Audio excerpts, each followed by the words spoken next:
कुठं महादजी शिंद्यांच्या आणि नाना फडणवीसांच्या वेळेची मराठेशाही आणि त्यांच्या दोघांच्या मृत्यूनंतर काही वर्षातच आत्ता ही अशी लुटपाट करून उजाड झालेली मराठेशाही कुठं? ब्राऊन साहेबांना आता वाटायला लागलं की आम्ही एकटे कोल्हापूर शहराची धूळ धाण उडवू, त्याच्यावरनं गाढवाचा नांगर फिरवू इत्यादी. कोल्हापूर जिंकणं इतकं सोपं नव्हतं, पण या फिरंगी लोकांना कोणी सांगावं. असाच त्यांनी एक उतावीळपणा केला आणि कोल्हापूर शहरावरती हल्ला केला, जो हल्ला त्यांच्याच अंगाशी आला. तेव्हा मात्र कोल्हापूरच्या सगळ्या लोकांची अशी समजूत झाली की महालक्ष्मी अंबाबाई हीच स्वतः हातामध्ये या तोफेचे गोळे झेलतीये आणि कोल्हापूर शहराचं रक्षण करते. अशी मराठे, मोगल आणि इंग्रज तिघांची मिळून फौज एका बंडखोराला धोणजी वाघाला पकडण्यासाठी कर्नाटकात वणवण फिरत होती. दुसऱ्या दिवशी याची बातमी इंग्रजांना पोहोचली आणि कॉलोनेल पाल्मर हे इतके तोंडघशी पडले, त्यांना इतकं वाईट वाटलं. त्यांना त्यावेळेला कळालं की दुसरा बाजीराव अत्यंत हुशार पेशवा आहे आणि हुशार म्हणण्यापेक्षा पाताळयंत्री आहे आणि दुसरे बाजीराव कुणाला कसे पण फसवतात हे त्यावेळेला पाल्मरला समजलं. आणि दौलतराव शिंदे पुन्हा कधीही महाराष्ट्रामध्ये आले नाहीत, पुन्हा कधीही ते नर्मदा उतरून दक्षिणेला आले नाहीत. एका अर्थानं स्वतंत्र शिंदेशाहीचा महाराष्ट्राला केलेला हा शेवटचा मुजरा आणि महाराष्ट्रानं त्यांना केलेला शेवटचा रामराम होता असंच म्हणायला हवं. 16 एप्रिल 1801ला विठोजी होळकर शनिवार वाड्यात दुसऱ्या बाजीरावांच्या पुढे आले आणि दुसऱ्या बाजीरावांनी त्यांना बंडखोर म्हणून हत्तीच्या पायी देण्याची शिक्षा सुनावली.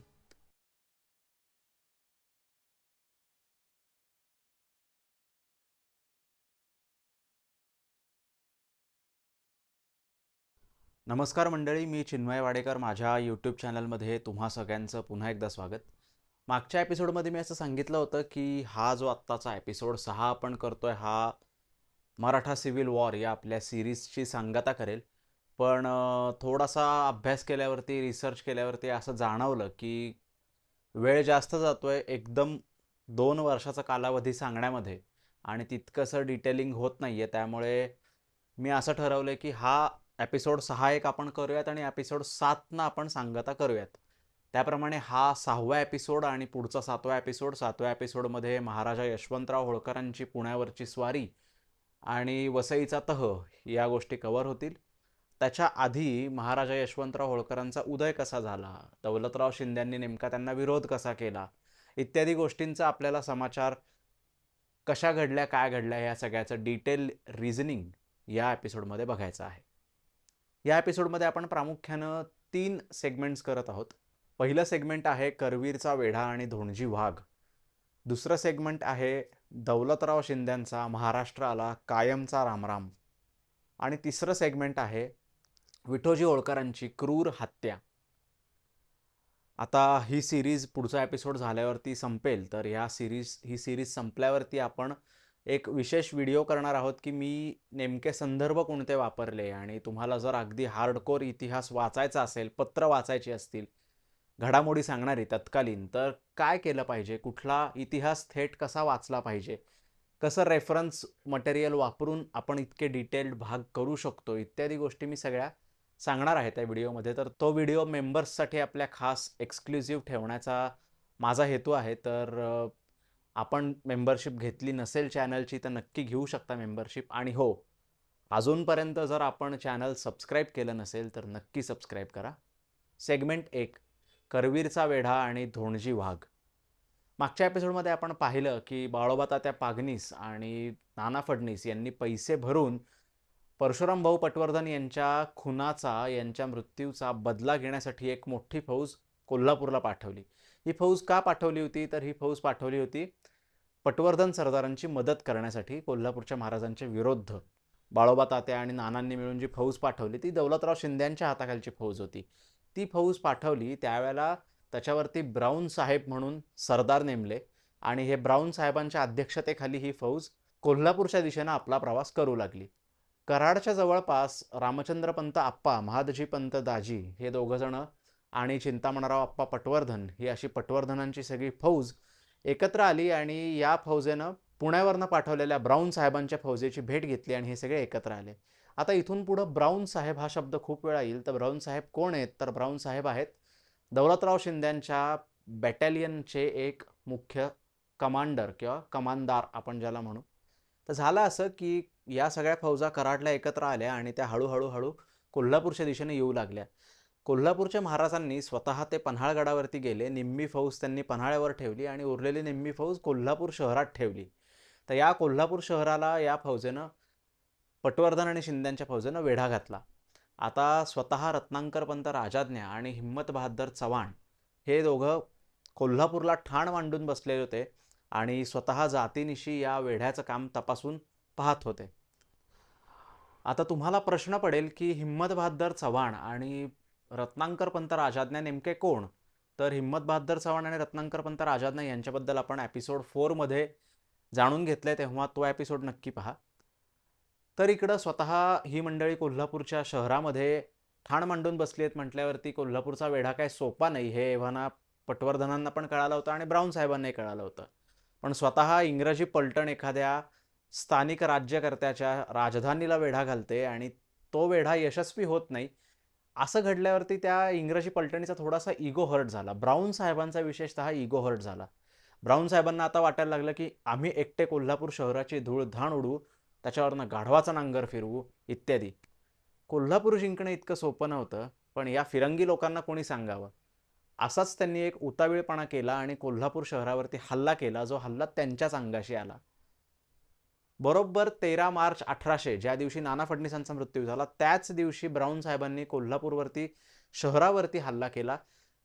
आपल्या सगळ्यांना आणि जे कोल्हापूरचे आत्ता आपले व्ह्यूअर्स आहेत त्यांना ही गोष्ट माहीत असेल की पूर्वी कोल्हापूर शहराला तटबंदी होती आणि या तटबंदीला वेस म्हणत, कोल्हापूरला वेस होती पूर्वी आणि या वेसीला काही दरवाजे होते.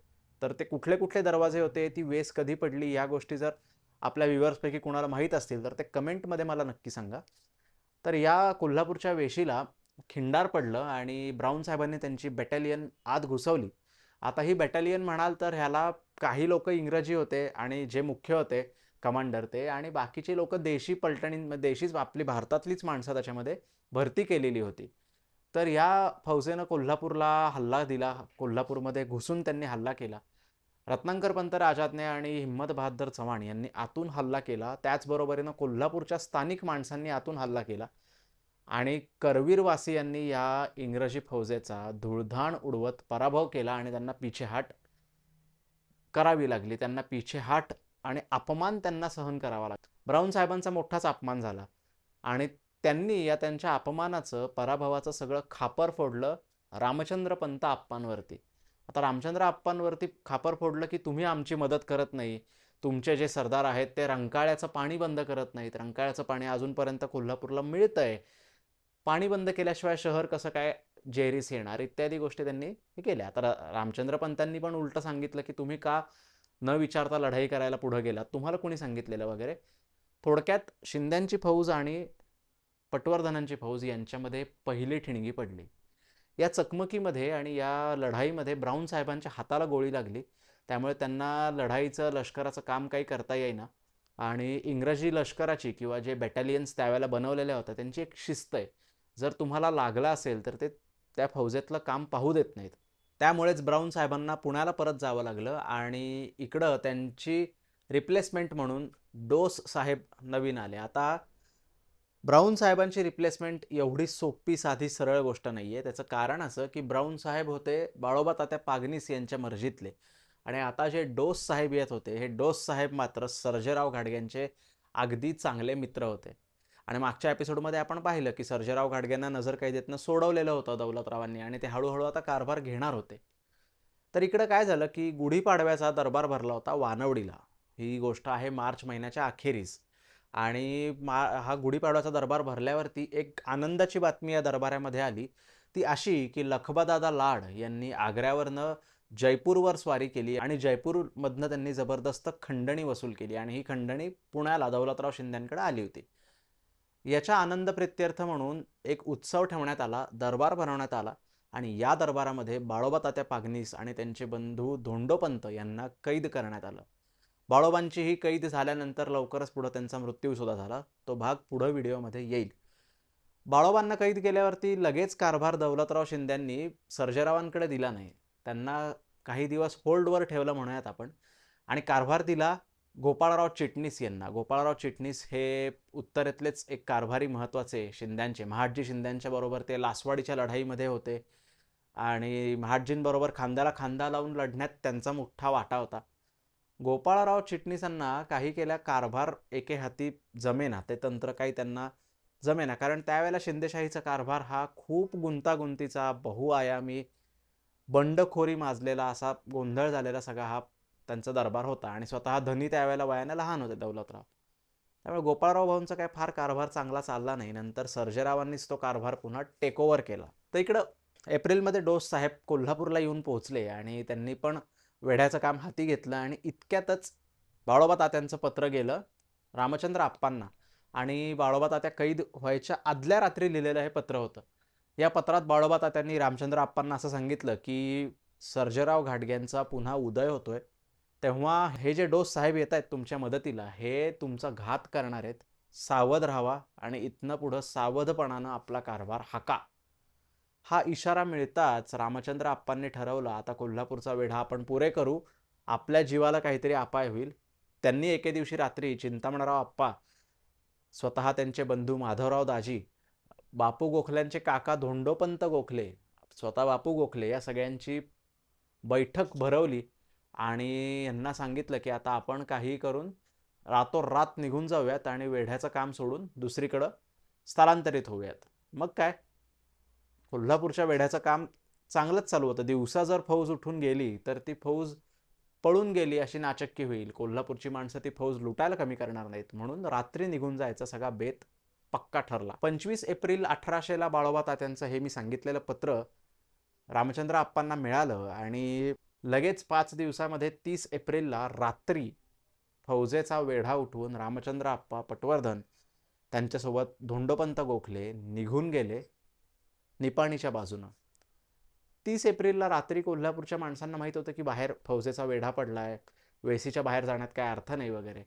1 मेला जेव्हा त्यांनी सकाळी पाहिलं तेव्हा कुठली फौज आणि कुठलं काय, सगळं रिकामं झालेलं. पटवर्धन सरदारांची फौज एका रात्रीत कोल्हापूर सोडून निघून गेली होती. इकडं डोस साहेब मात्र तसेच कायम राहिले फौजेच्या त्यांच्या पोझिशन्सवरती, परंतु त्यांनाही कळालं की जेव्हा पटवर्धनच उठून गेले तेव्हा आपण कशाला लढायचं. त्यामुळे डोस साहेब सुद्धा त्यांची फिरंगी पलटण घेऊन निघून गेले. आता डोस साहेब पटवर्धनांच्या जहागिरी मुलखामध्ये लूटपाट करायला लागले. या लुटीचं कारण काय, तर फौजेचा खर्च रामचंद्र आप्पांनी दिला नाही हे. पुढं त्यांनी कसा गोंधळ घातला ते आपण एक एक करून पाहू. तत्पूर्वी आता कोल्हापूरचा वेढा संपला. पटवर्धन सरदार आणि कोल्हापूरचा हा लढा जो होता, जो आजपासून 4 वर्ष सुरू होता, तो आता एका अर्थानं संपला, अकस्मातच संपला. तेव्हा मात्र कोल्हापूरच्या सगळ्या लोकांची अशी समजूत झाली की महालक्ष्मी अंबाबाई हीच स्वतः हातामध्ये या तोफेचे गोळे झेलतीये आणि कोल्हापूर शहराचं रक्षण करते. 30 एप्रिलला जेव्हा हा वेढा उठला तेव्हा ही सगळी मंडळी कर्नाटकात निपाणीच्या जवळ निघून गेली आणि पुढं त्यांनी धोणजी वाघाचा पाठलाग करायचं ठरवलं. धोणजी वाघ हे मूळचे पवार, यांचं आडनाव पवार. ते कर्नाटकामध्ये कार्यरत असलेलं हे घराणं, आदिलशाहीच्या काळामध्ये त्यांना वाघ हा किताब देण्यात आला आणि त्यांनी धोणजी पवारचं धोणजी वाघ झाले ते. तर हे धोणजी वाघ जरासं नटोरियस आणि पराक्रमी व्यक्तिमत्व इतिहासात होऊन गेलं. धोणजी वाघाने टिपू सुलतानला खूप त्रास दिला. टिपू सुलतानच्या कारकिर्दीमध्ये धोणजी वाघांना 2 वेळा टिपू सुलताननं नजरकैद करून श्रीरंगपट्टणच्या किल्ल्यात ठेवलं होतं. तर इकडं टिपू सुलतानचा मृत्यू झाला 4 मे 1799ला, जो मागच्या एपिसोडमध्ये आले आणि त्याच्या मृत्यूनंतर धोणजी वाघाला मोकळं करण्यात आलं आणि धोणजी वाघानं मोकळं होताच फौज जमवून पुन्हा एकदा दंगा घालायला सुरुवात केली, लुटायला सुरुवात केली मुलूक. आता इंग्रज किती शिस्तबद्ध, त्यांना लुटपाट अजिबात आवडत नव्हती. त्यांनी लगेच फौज जमा करून धोणजी वाघाला तुंगभद्रे पार उत्तरेत पाठवून दिलं मराठ्यांच्या मुलखामध्ये. आता धोणजी वाघ आला कोल्हापूरच्या जवळ. कोल्हापूरच्या महाराजांची आणि धोणजी वाघाची भेट झाली, पण काही त्यांच्यामध्ये गुळपीट जमलं नाही. धोणजी वाघ निघून गेले. त्यांनी शिरहट्टीचं ठाणं लुटलं, ते तसेच पुढं कर्नाटकात जाऊ लागले आणि इकडं कर्नाटकामध्ये ऑलरेडी स्वतः बापू गोखले, त्यांचे काका धोंडोपंत गोखले, रामचंद्र आप्पा पटवर्धन ही सगळी मंडळी कोल्हापूरचा वेढा उठवून नुकतीच आलेली होती. धोंडोपंत गोखले हे कोल्हापूरचा वेढा उठवून कित्तूरला निघून आले. कित्तूरच्या किल्ल्यामध्ये धोंडोपंत गोखले आणि चिंतामणराव आप्पा पटवर्धन थांबलेले होते. त्यांना जायचं होतं हल्ल्याळला, जिथं इंग्रजांची फौज होती. तर ही मंडळी रात्री निघाली, मशाली न लावता चंद्राच्या प्रकाशामध्ये, चंद्र अस्त व्हायच्या आत ही सगळी मंडळी निघाली आणि हल्ल्याच्या दिशेनं जाताना अलीकडं एक डौगी नाला म्हणजे ओढा आहे एक छोटा. या डौगी नाल्यामध्ये काळा पहाड नावाची धोंडोपंत गोखल्यांची मोठी तोफ अडकली. फसलेली तोफ काढायसाठी म्हणून गोखले तिथं थांबले. त्यांच्याबरोबर चिंतामणराव आप्पा थांबले. गाफील होते की काही होणार नाही, हल्ला होणार नाही, काही नाही. पहाट झाली, 6:30-7 वाजले सकाळचे आणि धोणजी वाघाची एकच फौज एकदम जोरात चालून आली आणि बातमी नव्हती या मंडळींना. हे गाफील म्हणजे आपण म्हणतो ना, बातमी राखली की अर्धी लढाई जिंकतो आपण. इथंच ही मंडळी कमी पडली आणि दुर्दैवानं म्हणा, या लढाईमध्ये धोंडोपंत गोखल्यांचा मृत्यू झाला. डौगी नाल्याची लढाई असं इतिहासामध्ये याला म्हटलं जातं. धोंडोपंत गोखल्यांचा मृत्यू झाला, त्यांच्याबरोबर त्यांचे पुतणे आप्पाजी गणेश यांचाही मृत्यू झाला. म्हणजे आप्पा आणि धोंडोपंत दोन्ही गोखल्यांचा मृत्यू झाला. सेनापती बापू गोखले यांना हाताला जखम लागली, मानेला जखम लागली. कसे बसे ते वाचून हल्ल्याच्या इंग्रजांच्या आश्रयाला गेले. चिंतामणराव आप्पा पटवर्धन यांना सुद्धा जखमा लागल्या. त्यांनी स्वतःचं जे चरित्र, जो वाका लिहिलेला आहे, त्यात हे उल्लेख सापडतात सगळे. आणि गोखले आणि पटवर्धन दोघं मिळून हल्ल्याळला गेले आणि तिथून पुढे ते वेलस्ली यांच्या मोहिमेमध्ये सामील झाले, जे येईलच पुढे. तर ही 28 जून 1800ला आषाढ शुद्ध सप्तमी रविवारी डौगी नाल्याची ही लढाई झाली आणि यात धोंडोपंत गोखल्यांचा मृत्यू झाला. इतक्यात जून महिन्याच्या मध्यामध्ये पुण्याला एक पत्र गेलं इंग्रजांचं आणि या पत्रामध्ये असा मजकूर होता की ऑर्थर वेलस्ली यांना इंग्रजी फौजेनिशी धोणजी वाघाचा पाठलाग करून त्याला पकडण्यासाठी मराठी मुलखात त्यांना यायची परवानगी मिळावी. दुसऱ्या बाजीराव पेशव्यांनी अजिबात वेळ न दवडता लगेच इंग्रजी फौजेला मराठी मुलखात शिरण्याची आणि धोणजी वाघाला पकडण्याची परवानगी दिली आणि टाकोटाक 22 जून 1800ला तुंगभद्रा पार करत मराठ्यांच्या मुलखामध्ये पहिल्यांदा ऑर्थर वेलस्ली यांनी पाऊल ठेवलं. इकडं ऑर्थर वेलस्ली धोणजी वाघाच्या पाठीमागं लगेच लागले. त्यांनी वेळ घालवला नाही जास्त.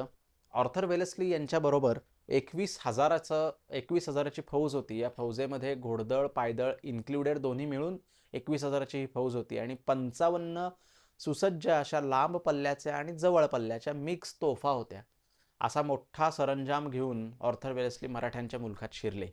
पहिल्यांदा त्यांना मराठ्यांच्याकडचे जे सुभेदार भेटले ते म्हणजे बाळकृष्णपंत लागू. पटवर्धन सरदारांचे बाळकृष्णपंत लागू हे लक्ष्मेश्वरचे सुभेदार होते आणि बाळकृष्णपंत लागू हे डॉक्टर श्रीराम लागू यांचे पूर्वज. आणि या बाळकृष्णपंत लागूंच्या हाताखाली रानडे म्हणून कारकून होते. आता हे रानडे न्यायमूर्ती रानडे यांचे खापर पणजोबा होत. असो, वेलस्लींचा प्रवास नेमका कसा झाला तर ते 22 जूनला तुंगभद्रा पार होऊन मराठी मुलखात आले. 28 जूनला त्यांनी राणे बिन्नूरचे ठाणे काबीज केले. त्यानंतर 14 जुलैला त्यांनी कुंडेगोळला वेढा घालून ते काबीज केले. त्यानंतर 15 जुलैला लगेच त्यांनी लक्ष्मेश्वर जिंकून ते बाळकृष्णपंत लागूंना परत दिलं आणि 19 जुलैला त्यांनी शिरहट्टीचं ठाणं काबीज केलं. शिरहट्टीचं ठाणं काबीज केल्यावर बापू गोखले त्यांना येऊन सामील झाले. तर त्याच्यानंतर 26 जुलैला त्यांनी डंबलचं ठाणं काबीज केलं. 27 जुलैला त्यांनी गदगचं ठाणं काबीज केलं आणि बघता बघता अख्खा आजच्या कर्नाटकातला धारवाड तालुका वेलस्ली यांनी जिंकून घेतला. तुम्ही म्हणाल वेलस्ली यांनी जिंकून घेतला म्हणजे काय, इंग्रजांचा युनियन जॅक लावला का त्यांनी ठिकठिकाणच्या किल्ल्यांवरती? तर तसं न करता वेलस्ली यांनी पटवर्धनांचे जे बाळकृष्णपंत लागू होते यांनाच सगळ्या ठिकाणी अधिकार दिला. वेलस्ली यांनी एखादं ठाणं जिंकून घ्यावं आणि मग ते ठाणं लगेच ताबडतोब बाळकृष्णपंत लागू यांना द्यावं, असा क्रम वेलस्लींनी स्वीकारला.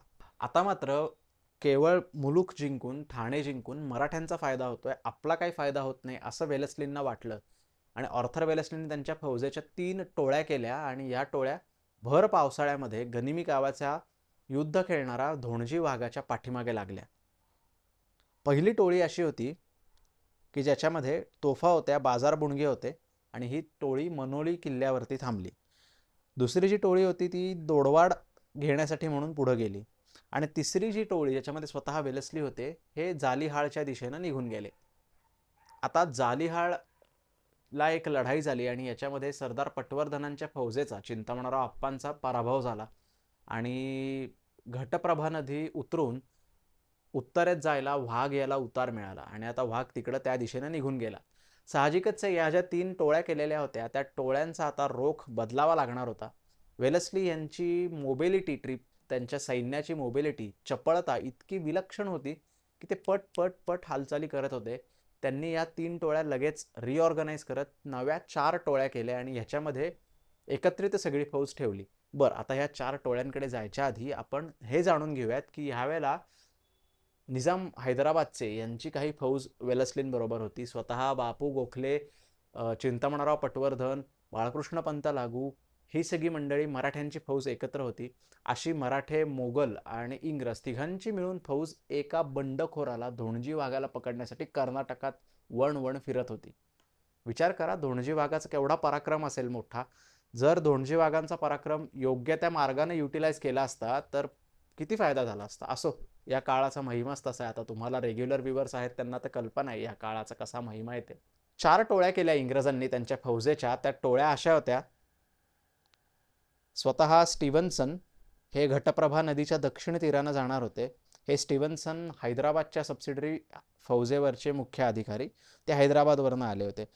दुसरी टोळी जी केली ती कॉलोनेल बॉसर आणि बापू गोखले यांची होती, जी समांतर जाणार होती स्टीव्हन्सन यांना.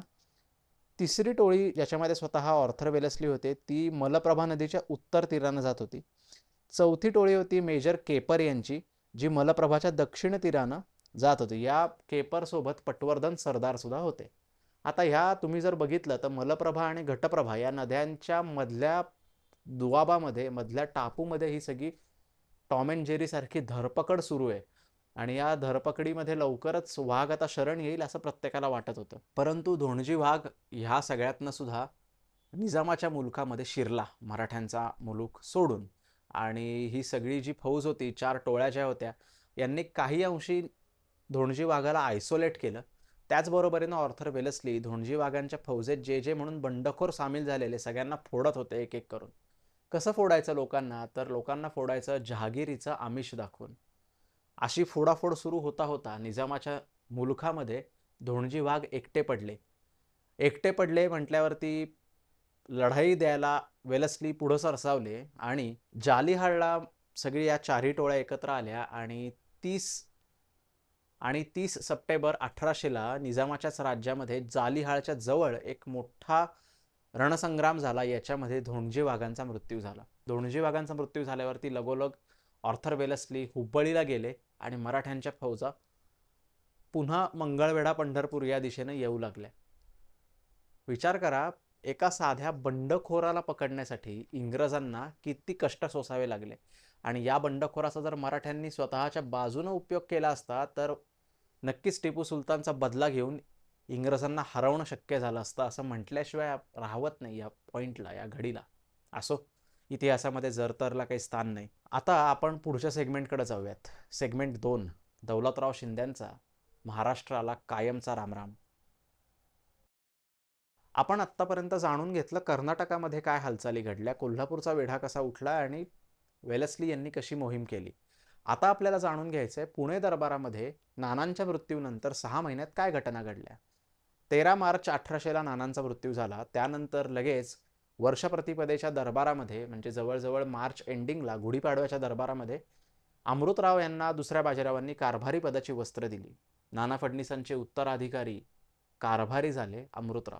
अमृतरावांची ही इच्छा खूप दिवसांपासून होती. 1798ला ते जेव्हा नानांना कैद केलं होतं तेव्हा थोड्या वेळ कारभारी झाले सुद्धा होते. आता नानांना कैद केल्याचा आपला एपिसोड आहे कितवा ते तुम्ही आता मला कमेंटमध्ये सांगा आणि नक्की तो एपिसोड पहा जर नानांच्या कैदेबद्दल तुम्हाला जाणून घ्यायचं असेल तर. अमृतराव यांनी कारभार हातात घेतल्यावरती तिकडं करवीरचा वेढा उठवला गेला.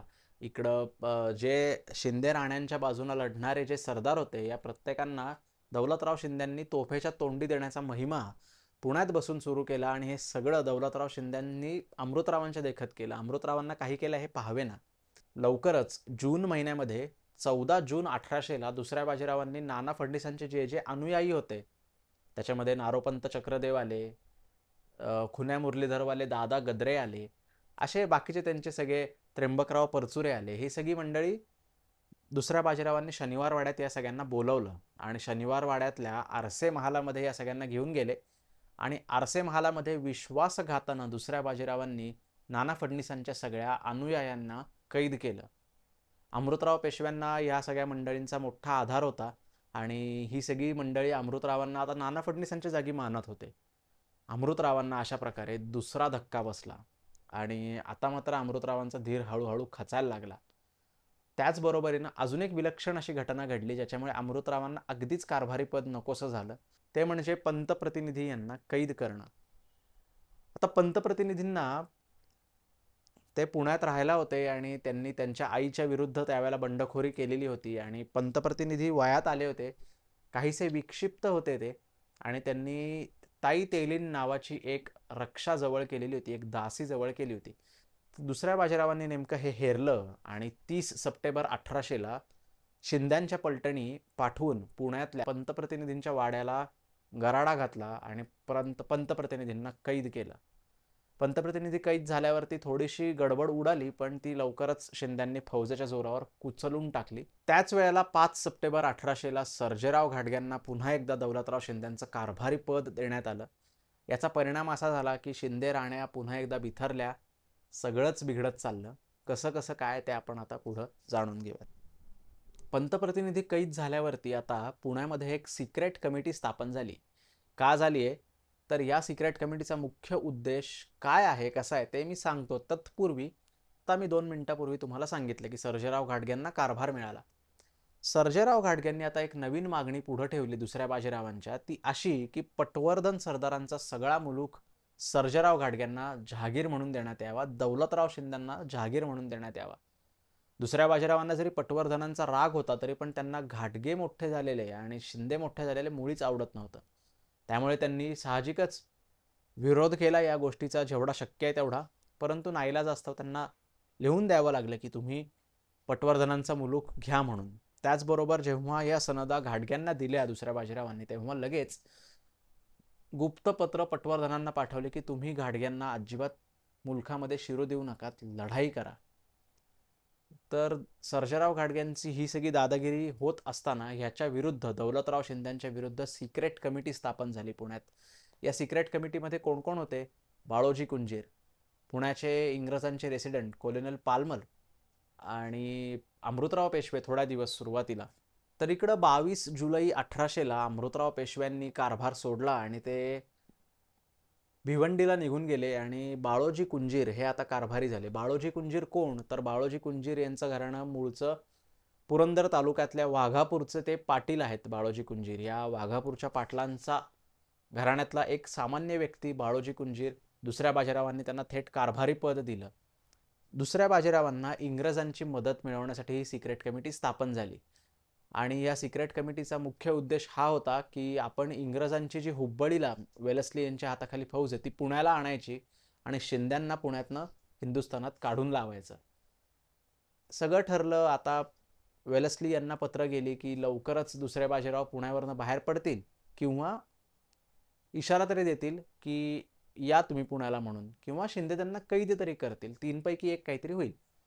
आणि असं होईल म्हटल्यावरती वेलस्ली तयारीनं राहता सुसज्ज राहिले, हुब्बळीला तयार राहिले की चला आपल्याला जायचंय आता पुण्यावर चाल करून. परंतु एके दिवशी फार मजेशीर गोष्ट घडली ज्याच्यामुळे इंग्रजांना दुसऱ्या बाजीरावांनी अगदी चपराक मारल्यासारखं केलं. तर 12 ऑक्टोबर 1800ला दुसरे बाजीराव पेशवे एकदम संध्याकाळच्या वेळेला शनिवार वाड्यातनं निघून वानवडीला गेले.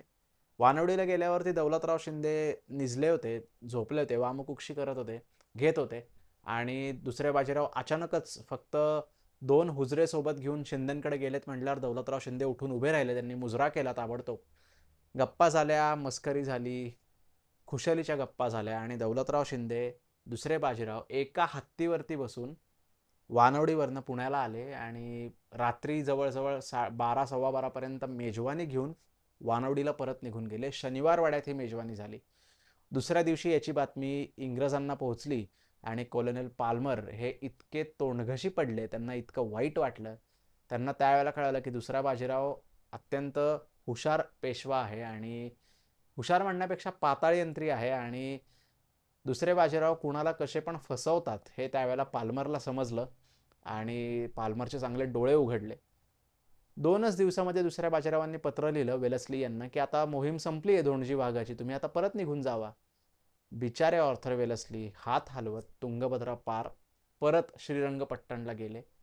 तेव्हा त्यांनी मनात एकच आढी बांधली की दुसऱ्या बाजीरावांना हलक्यात घेऊन चालायचं नाही, लवकरच आपण मराठ्यांच्या मुलखावर स्वारी करू. आणि तसंच पुढं लवकर 2 वर्षात त्यांनी स्वारी केली, भारत देश जिंकून घेतला. इकडे हे सगळं इंग्रजांचा हा बुजगावणं इंग्रजांचं म्हणूयात, हे सगळं उभं राहत असताना दौलतरावांना मात्र पटलं की आपण पटवर्धनांच्या मुलखात मागणी करतो, पटवर्धनांच्या जहागिरीची आपण मागणी करतो, म्हणूनच दुसरे बाजीराव इंग्रजांच्याकडे जातात. तर सर्जेराव घाटगे आणि दौलतराव शिंदे यांनी पटवर्धनांचा जो जहागिरी मुलूक मागितलेला ती मागणी सोडून दिली आणि दुसऱ्या बाजीरावांनी इंग्रजांचं हे बुजगावणं उभं करून दौलतराव शिंद्यांना शह दिला, गप्प केलं. बघा म्हणजे दुसरे बाजीराव इतके पाताळयंत्री मुत्सद्दी होते, याचा उपयोग त्यांनी स्वतः चांगल्या ठिकाणी केला नाही आणि त्यांच्या सोबत जी चांगली माणसं होती, जी इतिहासामध्ये खलनायक आणि वाईट होत गेली, ते स्वतःसुद्धा आता खलनायक होऊनच बसलेत. असो, काय करणार होतं, पर्याय नाही. तर हे सगळं सुरू असताना जून 1800 मध्ये दुसऱ्या बाजीरावांची आणि दौलतरावांची भेट झाली. दौलतराव शिंद्यांची जी मुळात जहागीर होती, हे नर्मदेपासून ते सतलजपर्यंत शिंद्यांची ही सगळी जहागीर होती मोठी. याच्यामध्ये होळकरांची सुद्धा होती, पवारांची होती. अनेक लोक, उत्तरेमध्ये मराठ्यांचं राजकारण बरंच कॉम्प्लिकेटेड होतं त्यावेळेला. तर दौलतराव शिंद्यांना ग्वाल्हेर, आग्रा, दिल्ली या ठिकाणी सगळीकडे बंडाळी सुरू झाली होती. शिंदे राण्या यांनी आग्र्यापासून ते ग्वाल्हेर आणि अगदी उज्जैनपर्यंत सगळीकडे हाहाकार उडवला होता. आणि दुसरं म्हणजे महाराजा यशवंतराव होळकर यांनी मोठी फौज जवळ घेऊन शिंद्यांचे सगळे महाल लुटलेले होते, सगळे तालुके लुटले होते. आता दौलतराव शिंद्यांना असं झालं की जर आपण उत्तरेत गेलो नाही तर आपल्याला आपल्या जहागिरीला मुकावं लागेल. यामुळेच जून 1800 मध्ये वाटाघाटी झाल्या आणि दुसऱ्या बाजीरावांनी सांगितलं की तुम्ही जावा उत्तरेत, आता निरोप देतो तुम्हाला. 5 वर्षापासून दौलतराव शिंदे पुण्यामध्ये होते, त्यांची मोठी फौज पुण्यामध्ये होती, त्यांचं लष्कर पुण्यामध्ये होतं. पुण्याच्या अवतीभोवतीच्या प्रांताची सगळी राख रांगोळी झालेली होती. शिंद्यांचा स्वतःचा जहागिरीचा प्रांत उद्ध्वस्त झाला होता. कुठं महाडजी शिंद्यांच्या आणि नाना फडणवीसांच्या वेळेची मराठेशाही आणि त्यांच्या दोघांच्या मृत्यूनंतर काही वर्षातच आत्ता ही अशी लुटपाट करून उजाड झालेली मराठेशाही कुठं. अखेर 1 नोव्हेंबर 1800ला शनिवारवाड्यात दरबार भरवून दौलतराव शिंद्यांना बाजीरावांनी निरोप दिला. शिंद्यांनी आपल्या फौजेची तयारी सुरू केली उत्तरेत जाण्यासाठी. म्हणून लगेच काय दौलतराव शिंदे निघणार नव्हते, त्यांना पुढे 1-2 महिने लागले अजून निघायला. 23 नोव्हेंबर 1800ला दौलतराव शिंदे आणि दुसऱ्या बाजीरावांची रविवार पेठेतल्या फडके वाड्यामध्ये भेट झाली आणि इथं ठरलं की 47 लाख रुपये, ज्याचा हिशोब दुसऱ्या बाजीरावांनी केला होता, 47 लाख रुपये दुसरे बाजीराव दौलतराव शिंद्यांना देणार. कसे देणार 47 लाख रुपये?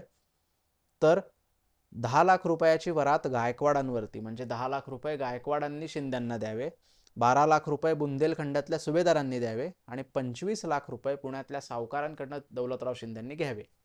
अशा प्रकारे 47 लाख रुपये मिळाल्यावरती, शब्द मिळाल्यावरती, आश्वासन मिळाल्यावरती दौलतराव शिंद्यांचा शिंदेशाही फौजेचा जवळजवळ 7 ते 8 वर्ष महाराष्ट्रातला मुक्काम हल्ला आणि दौलतराव शिंदे पुन्हा कधीही महाराष्ट्रामध्ये आले नाहीत. पुन्हा कधीही ते नर्मदा उतरून दक्षिणेला आले नाहीत.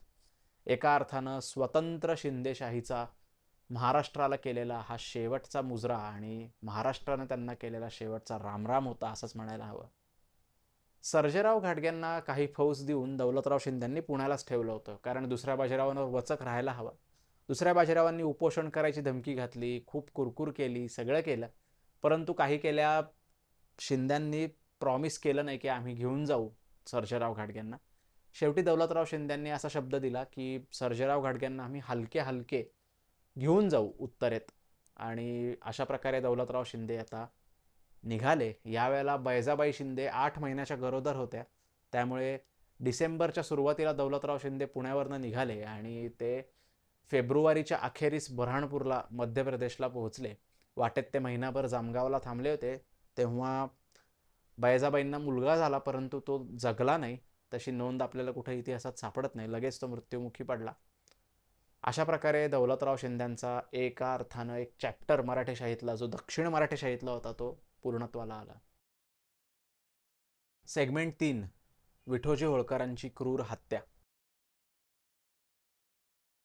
आपल्या सगळ्यांना माहिती आहे एपिसोड 2 मध्ये आपण पाहिलं असेल महाडच्या कारस्थानाच्या वेळेला जेव्हा महाडचं कारस्थान फळाला आलं तेव्हा यशवंतराव होळकरांनी शनिवार वाड्यावर चाल करून परशुराम भाऊ पटवर्धन यांना पकडलं होतं. जुन्नरपर्यंत ते गेले होते. ही यशवंतराव होळकरांनी केलेली पहिली अशी स्वतंत्र कामगिरी होती. यानंतर आपल्या सगळ्यांना माहिती आहे की 15 ऑगस्ट 1797ला तुकोजी होळकरांचा मृत्यू झाला.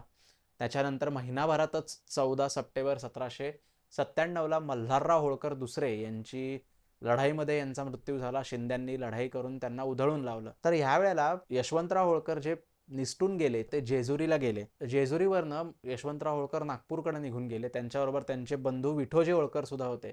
नागपूरला गेल्यावरती नागपूरकर भोसले आपली मदत करतील आणि शिंदे होळकर हे दोघं भाऊपणाच्या नात्यानं कारभार पुढं चालेल अशी मोठी महाराजा यशवंतराव होळकरांची अपेक्षा होती. परंतु दुर्दैवानं त्यांना महाराजा यशवंतराव होळकरांना कैद केलं नागपूरकर भोसल्यांनी.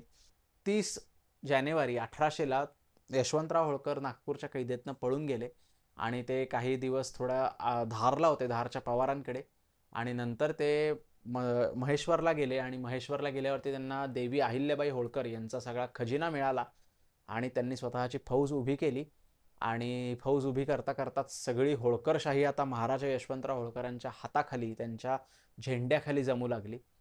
त्यांचा पराक्रम आपल्याला पुढच्या एपिसोडमधनं पाहायचा आहे. आत्ता आपल्याला त्यांचे बंधू विठोजी होळकर यांनी काय काय कसे कसे पराक्रम केले आणि त्यांना दुर्दैवानं कसं पकडलं हे जाणून घ्यायचं आणि मग या एपिसोडची सांगता करायची. 1799 साली विठोजी होळकर आणि शिंदे राण्यांची जी फौज होती त्यातले काही सरदार एकत्र आले आणि ते पंढरपूर मंगळवेढा या टापूमध्ये बंडाळ्या करायला लागले, लुटालूट करायला लागले. आता त्यावेळेला मराठेशाहीमध्ये लूट हा शब्द इतका कॉमन झाला होता, सगळेच जण लुटत होते. त्यामुळे त्यांना काही अपराध चिकटतो असं मला तरी व्यक्तिशः कुठं वाटत नाही. तर विठोजी होळकर आणि या सगळ्या मंडळींनी फौजा जमा केल्या. त्यांच्यावरती दुसऱ्या बाजीरावांनी 1799ला बाळकृष्ण गंगाधर बावनपागे म्हणजेच त्यांचं आडनाव कानडे सुद्धा होतं, या बाळकृष्ण गंगाधर बावनपागे यांना दुसऱ्या बाजीरावांनी विठोजींवरती पाठवलं. चालून गेले ते विठोजींवरती. विठोजी होळकरांचा प्रभाव इतका की विठोजी होळकरांनी या बावनपागेंना स्वतःच्या बाजूनं करून घेतलं आणि ते स्वतःकडं त्यांच्या बाजूनं त्यांना सामील करून घेतलं. आता आपलाच एक सरदार विठोजी होळकरांना सामील झाला आहे, तर आता कसं करायचं? तर मंडळी ह्यावेळेला एक महत्त्वाची गोष्ट तुम्ही नजरेपुढं ठेवली पाहिजे की अमृतराव पेशव्यांच्या नावाखाली ही सगळी बंडाळी सुरू होती. विठोजी होळकर स्वतःला अमृतराव पेशव्यांचे सेवक म्हणत असत, अमृतराव पेशव्यांचे सरदार म्हणत असत. अमृतराव पेशव्यांचा झेंडा ते जे जे किल्ले जे जे प्रांत जिंकायचे तिथं लावत असत. दुसऱ्या बाजीरावांना वाटलं की अमृतराव पेशवे हे आपल्या विरुद्ध काहीतरी बंडाळी करतायत आणि आपल्याला त्रास द्यायचं बघतायत. या भावाविरुद्ध दुसऱ्या बाजीरावांचा राग अनावर झाला आणि त्यामुळेच पुढं क्रूररित्या विठोजींची हत्या घडून आली. अमृतराव पेशव्यांची ही बंडाळी सुरू होती, ही मोडणं दुसऱ्या बाजीरावांना खूप महत्त्वाचं व्हायला लागलं. ही अशीच सुरू ठेवली तर अवघड होईल असं त्यांना वाटलं. आणि या दरम्यानच्या काळामध्ये विठोजी होळकर आणि त्यांच्या फौजेनं स्वतः पंढरपूरच्या विठ्ठलाचे दागिने लुटले, पंढरपूर क्षेत्राला उपद्रव दिला. असं सगळं होतंय म्हटल्यावरती आता काहीतरी ठोस पाऊल उचलायला हवं म्हणून सेनापती बापू गोखले त्यांच्यासोबत त्र्यंबक महिपत, नाना पुरंदरे आणि यशवंतराव पानसे तोफखानेवाले यांना दुसऱ्या बाजीरावांनी पाठवलं पंढरपूरला. 13 मार्च 1801ला माणगंगा नदीच्या काठावरती एक मोठी लढाई झाली. या लढाईमध्ये दुर्दैवानं विठोजी होळकरांचा आणि शिंदे राण्यांच्या फौजेचा पराभव झाला. बापू गोखल्यांनी विठोजी होळकरांना बंदोबस्तानं पुण्याला पाठवलं. 16 एप्रिल 1801ला विठोजी होळकर शनिवार वाड्यात दुसऱ्या बाजीरावांच्या पुढं आले आणि दुसऱ्या बाजीरावांनी त्यांना बंडखोर म्हणून हत्तीच्या पायी देण्याची शिक्षा सुनावली. कुठं झाली ही शिक्षेची अंमलबजावणी? ही झाली शनिवार वाड्याच्या समोरच्या पटांगणामध्ये. विठोजी होळकरांना हत्तीच्या पायी देऊ नये म्हणून नरसिंह खंडेराव विंचुरकर स्वतः दुसऱ्या बाजीरावांकडे गेले. सांगितलं त्यांना की कसेही झाले तरी होळकर घराण्याचे हे वारसदार, ज्या होळकर घराण्यानं उत्तर हिंदुस्थानामध्ये मराठ्यांचं राज्य वाढवण्यासाठी खूप श्रम केलेत, अशा घराण्याचे हे, अशा होळकर घराण्याचे हे एक वारसदार, यांना दंड द्या, यांना वाटल्यास नजरकैद करा, पण ह्यांना ठार करू नका. दुसऱ्या बाजीरावांनी मात्र ते ऐकलं नाही आणि त्यांना ठार केलं. आणि त्यांना ठार केल्याची बातमी यशवंतराव होळकरांना समजली. त्यावेळेला यशवंतराव होळकर अक्षरशः चिडले आणि महाराजा यशवंतराव होळकरांनी दक्षिणेकडे येऊन आता स्वतः आपणच काहीतरी पेशव्यांकडे सोक्षमोक्ष लावण्यासाठी येऊ हे ठरवलं आणि ते दक्षिणेच्या दिशेने यायला निघाले. तर मंडळी, तुम्ही अजूनपर्यंत चॅनल सबस्क्राईब केलं नसेल तर नक्की करा आणि इथपर्यंत तुम्ही व्हिडिओ पाहिलात तर कमेंटमध्ये नक्की सांगा तुम्हाला या सगळ्या गोष्टीबद्दल काय वाटतं. महाराजा यशवंतराव होळकर यांचा पराक्रमी इतिहास, त्यांनी केलेली शिंदे आणि पेशवे यांच्या विरुद्धची मोहीम आणि वसईचा तह, त्या वसईच्या तहामुळे मराठ्यांचं स्वातंत्र्य कसं इंग्रजांपुढं गहाण ठेवलं गेलं, ही सगळी गोष्ट आपल्याला पुढच्या एपिसोडमधनं जाणून घ्यायची आहे. पुढचा एपिसोड या सिरीजचा शेवटचा एपिसोड असेल. कमेंट करून मला नक्की सांगा पुढची कोणती सिरीज तुम्हाला आवडेल एवढी इन डिटेल ऐकून घेण्यासाठी. काही सजेशन्स असतील, काही नवीन गोष्टी तुम्हाला माहिती असतील तर कमेंट्समध्ये नक्की सांगा, नक्की कळवा. तोपर्यंत पुन्हा एकदा चॅनलला सबस्क्राईब करा. मेंबरशिप घेतली नसतील तर मेंबरशिपसुद्धा घ्या. धन्यवाद.